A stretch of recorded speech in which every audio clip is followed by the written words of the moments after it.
Lecture number 23. Announcements! Homework 7 is due next Tuesday.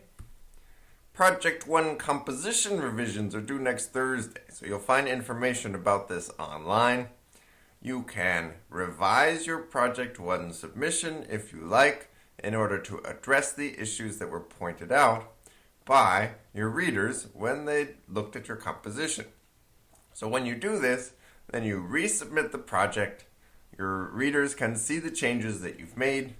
You can also respond to their comments just to say thanks, or perhaps just say, I don't agree with you in this case, I haven't changed it, whatever you want, but please try to improve your projects, and then you can earn back the composition points that you lost on Project 1. Note that this is something that only happens for Project 1. The midterm is graded thanks to a heroic effort by the TAs and readers of this course who worked all day on Tuesday in order to make sure that it was graded as efficiently as possible so that you could see some feedback. And yes, it was a very challenging exam. So the mean was a 30 out of 50, which is lower than last time. Let me say a few things about that. So you actually did very well. This was an extremely challenging exam. It's very clear to me that you worked hard on this material for a long time in order to do as well as you did. So congratulations on that. Second, you will have noticed that on the exam it asked you to combine ideas that you've been learning in this class in new ways, which is challenging. You can't just apply exactly what you know. You have to understand how to use it in new settings. And that's really what computer science is all about. So I'm not asking you to do this just because I'm mean.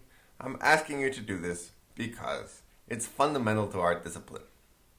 However, it is a skill that can be learned, but learning it takes time.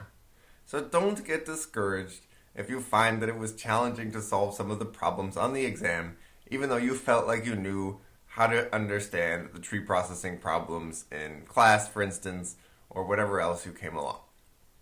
It's just it's a topic that takes a long time to learn. And so give yourself that time. So I'd say don't take your score on this exam as an indication of whether or not you are cut out for computer science. That's not the point at all. If you're interested in the problems we're solving, that should be your motivation for continuing on in computer science. And realize that in the population of this course, there are some people who have lots of experience, some people who have almost no experience, and bridging that gap is very difficult for us and it's very difficult for you.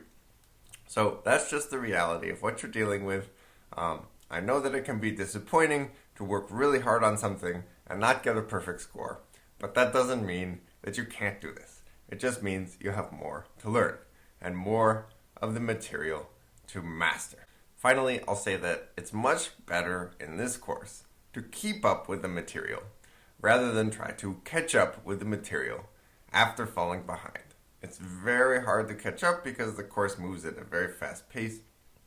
So we'll try to adjust the course as necessary based on the survey results to make it as effective as possible for everybody. But it's impossible for us to get a perfect pace for everyone. Nonetheless, I implore you, please keep up with the material, do the homeworks on time, give yourself enough time to work through them on your own, and then ask for help, and learn through the collaboration with others. Solutions to the exam will be posted, and the exam will be distributed soon. We're just regrading a couple of issues that we think we could have done a better job on and giving you credit for the work that you did.